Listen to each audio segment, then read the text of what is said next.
বন্ধুরা আজকে হচ্ছে ডে 6 আর স্টেপ 15। আমাদের স্টেপ 15তে হচ্ছে আমরা বাড়িতেই কাজ করছিলাম, বাড়িতেই ব্যায়ামটা করতেছিলাম। কারণ হচ্ছে বাইরে যাওয়াটাও পসিবল হচ্ছে না, বাইরে বৃষ্টি হচ্ছে। এই জন্য আমরা নিজের বাড়ির ভিতরেই হাত দাঁড়িয়ে দাঁড়িয়ে ডাম্বেল মারতেছি।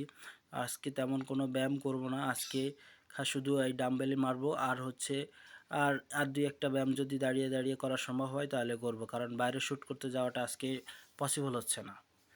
তো বিশেষ করে ডাম্বেলিংয়ের ব্যাপারে আসি। ডাম্বেল যদি মারতে হয় তাহলে নিয়মিত মারতে হবে। অনিয়মিত ডাম্বেল মারলে আসলে পেশি হবে না। আর পেশি হইতে হলে আসলে প্রোটিন জাতীয় খাবার খাইতে হবে। প্রোটিন খেলেই পেশি হবে। শুধুমাত্র ওই বেলি ফ্যাটে যেমন ফ্যাট জাতীয় শর্করা জাতীয় খাবার খেলে হবে না। ডিম খেতে হবে, ডিমের সাদা অংশ যেখানে প্রোটিনের মাত্রাটা বেশি থাকে। বিশেষ করে যে সমস্ত খাদ্যে প্রোটিন থাকে ওই সমস্ত খাদ্যগুলো খেতে হবে, তাহলে হাতের পেশিগুলো সহজেই গঠিত হবে। আসলে ব্যায়ামের মাধ্যমে পেশি তো গঠন হয় ঠিকই, কিন্তু এটা কন্টিনিউ না করলে আবার আগের মতো হয়ে যায়। যখনই ডাম্বেল মারা হয় তখনই দেখা যায় যে ইনস্ট্যান্ট হাত ফুলে যায়, দুই হাতই ফোলা ফোলা মতো একটা ভাব থাকে।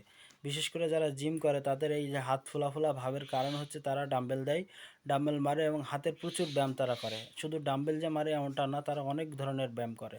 তাদের ভিতরে একটা হচ্ছে ডাম্বেল, তার ভিতরে আরও অনেকগুলো আছে, রশি টানা, রশি খেলা। তারা হাতের অনেক ব্যায়াম করে, যার কারণে তাদের হাতগুলো সবসময় ফোলা ফোলা থাকে। এটা হচ্ছে কন্টিনিউয়াসের ব্যাপার, মানে সবসময় যদি এটা কন্টিনিউ না করা যায় তাহলে হাতটা ফোলা থাকে না। তাই ডাম্বেল মারতে হলে আপনি নিয়মিত মারতে হবে। ডাম্বেল দিলে কখনোই একদিন দিয়ে আর একদিন দেবে না, এরকম করলে আসলে ওই ডাম্বেল মারার কোনো দামই থাকে না। তো আমি চেষ্টা করছি যে আমি প্রত্যেক দিন যাতে ডাম্বেলটা দিতে পারি। প্রত্যেক দিনের মতোই আজকেও ডাম্বেল দিয়ে দিছি। প্রায় আমি এখানে দেখতে পাচ্ছেন 57, 58, 61টা হয়ে গেছে দুই হাতে। তো আজকের ভিডিও এই পর্যন্তই। আপনারা যারা পেশি বানাতে চান তারা অবশ্যই প্রোটিন জাতীয় খাবার খাবেন।